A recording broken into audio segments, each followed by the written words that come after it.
สวัสดีค่ะพ่อแม่พี่น้องสวัสดีFCทุกท่านเนาะค่ะ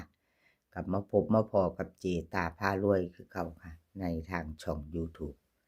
คลิปนี้เจตาก็จะว่างแนวทางของลาวพัฒนาค่ะมื้อนี้เป็นวันที่16แล้วค่ะพี่น้องวันศุกร์ที่16เนาะ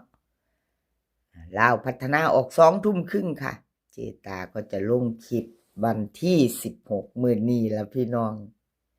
แล้วก็มาพอกับดาพารวยคนสวยในช่องประวัติเพิ่นค่ะที่เห็นอยู่นี่จะเป็นประวัติวันที่14เนาะค่ะวันที่14ดาพารวยคนสวยในช่องวันที่14ที่ผ่านมา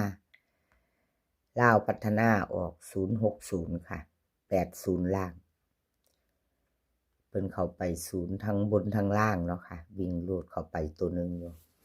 ดาพารวยคนสวยในช่อง2ตัวมา1ตัวของดายังบ่หลุดเนาะค่ะมาอยู่สายวิ่งสายหลุดของเพิ่น FC ดาพารวยคนสวยในช่องได้วิ่งได้ตามเพิ่นบ่ค่ะพี่น้อง FC ของคนสวยในช่องบ่หลุดเดินดีอยู่ค่ะสายวิ่งสายหลุดเดินดีของดาพารวยคนสวยในช่อง FC เตรียมแคปหน้าจอเด้อค่ะมื้อนี้ไปลุ้นกัน2 ทุ่มครึ่งเนาะค่ะกับดาพารวยรุ่นกัน2 ทุ่มครึ่งแนวทางใหม่ของเพิ่นมาไปต่อเนาะค่ะไปต่อกับดาพารวยคนสวยในช่องไปต่อดาพารวยค่ะวันนี้วันใหม่ไปใหม่ค่ะเป็นวันศุกร์เนาะเป็นวันศุกร์แล้ววิ่งรูดค่ะดาให้มา2กับ3 2ตัว2หางเหมือนเดิมค่ะกลับให้เรียบร้อย2 3 3 2 4 5 5 4ค่ะ3ตัว1หาง4 2 3 5 4 2 3 4ตัว5 4 2 3เอา4ตัวค่ะพี่น้องของดาพารวยคนสวยในช่องอะไรก็เกิดขึ้นได้เนาะค่ะพี่น้องอะไรก็เกิดขึ้นได้เลขทุกตัวเอามาวางเพื่อเป็นแนวทางโปรดใช้วิจารณญาณในการรับชมนะคะเกิดขึ้นได้ค่ะพี่น้องมื้อนี้ก็วันศุกร์3ตัว4ตัวมาได้หมดวิ่งรูดค่ะเพิ่นเด่นเท่ากัน2 3วงกลมให้2 3 4 5วงกลมให้3ตัวเน้นหางเดียวเน้น4 2 3เหมือนเดิมเนาะค่ะ4ตัวเน้นเอาแคปหน้าจอค่ะพี่น้องแคปหน้าจอไผสิไปต่อกับคนสวยในช่องไผจะไปต่อกับเพิ่นมื้อแลงกราบขอบคุญขอบคุณดาพารวยคนสวยในช่องหลายๆเด้อค่ะที่ให้แนวทางมาอยู่ตลอดเนาะลาวออกปุ๊บเพิ่นให้มาปั๊บนะคะดาชอบแนวทางเดียวกันกับมาค่ะมาลุ้นน้ำกันมาเบิ่งน้ำกันกราบขอบคุญขอบคุณ FC บ่ว่าจะเป็น FC ใหม่ FC เก่านะคะที่เข้ามากดไลค์กดแชร์มากดหัวใจให้มาคอมเมนต์เนาะค่ะมาคอมเมนต์ให้ทางช่องน้อยๆของเจตาพารวยเนาะค่ะแคปหน้าจอค่ะ FC ดาพารวยคนสวยในช่องน้อยๆเน้นๆเจาะๆน้องพี่น้องFC ผู้มักหน่อย2หาง2คู่2 3 4 5เนาะ2 3 3 2คนสวยคนให้หน่อยอยู่แล้วใครชอบก็จัดคัดก็ผ่านค่ะไม่ชอบก็ผ่านเนาะ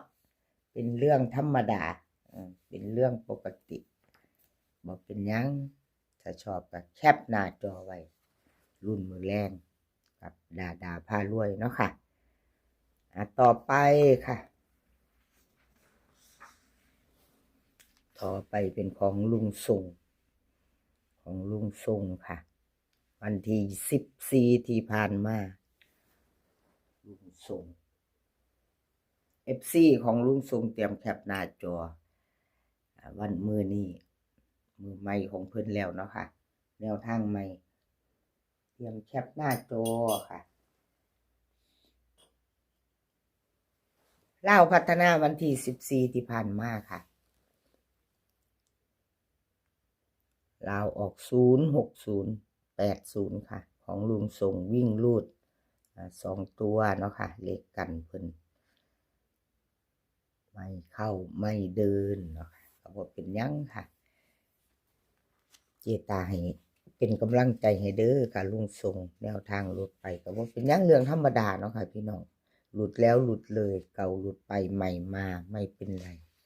ให้กำลังใจกันและกันเหมือนเดิมเนาะค่ะ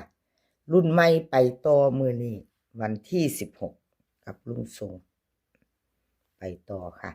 เลขทุกตัวเอามาวางเพื่อเป็นแนวทางค่ะโปรดใช้วิจารณญาณในการรับชมเป็นอย่างสูงเป็นเพียงแนวทางค่ะมีเขามีรุดกราบขอบบุญขอบคุณลุงทรงหลายๆเด้อค่ะที่ให้แนวทางมาวางทางช่องเนาะเพิ่นก็ให้โดยดีเสมอมาให้มาตลอดเนาะค่ะลุงทรง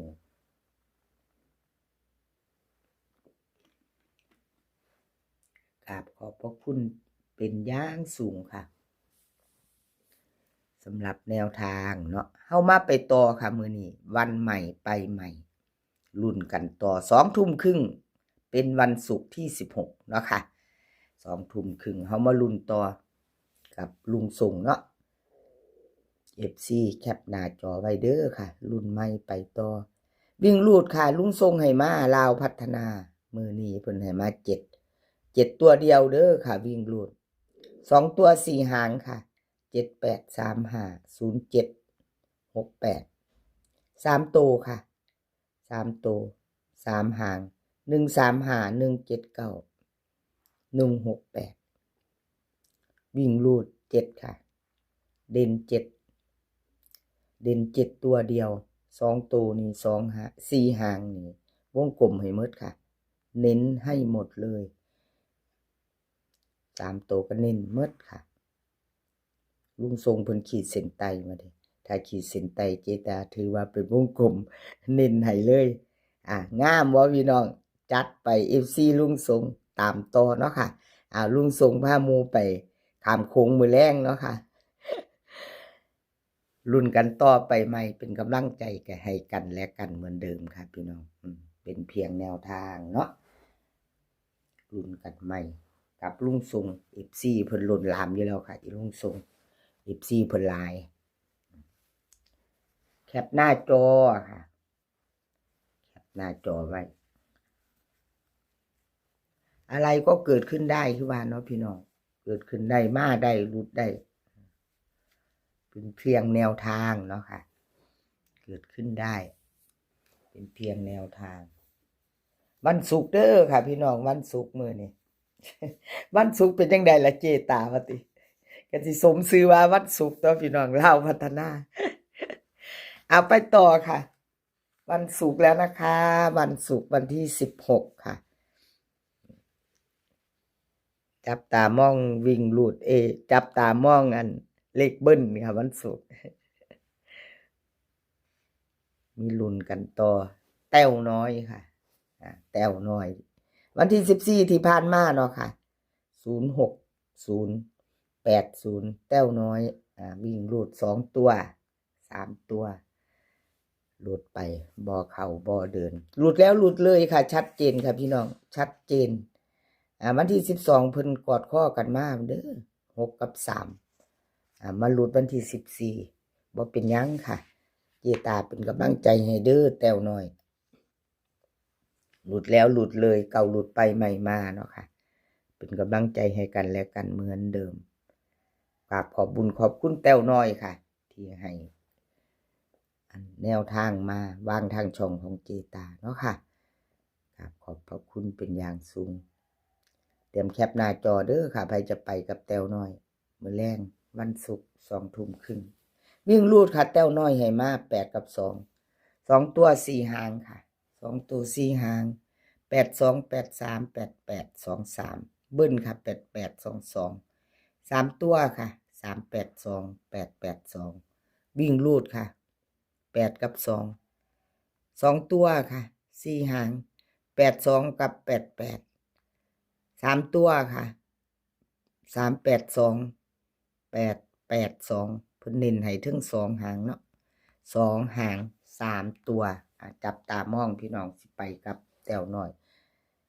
ใครจะไปต่อกับเพิ่นมื้อแรงคลิปนี้ก็ขอให้พี่น้องโชคดีค่ะโชคดีกับลาวพัฒนามื้อแรง20:30เนาะให้โชคดีกันทุกคนมื้อนี้ก็ขอให้มีความสุขค่ะขอให้สุขภาพร่างกายแข็งแรงกันทุกคนเด้อค่ะ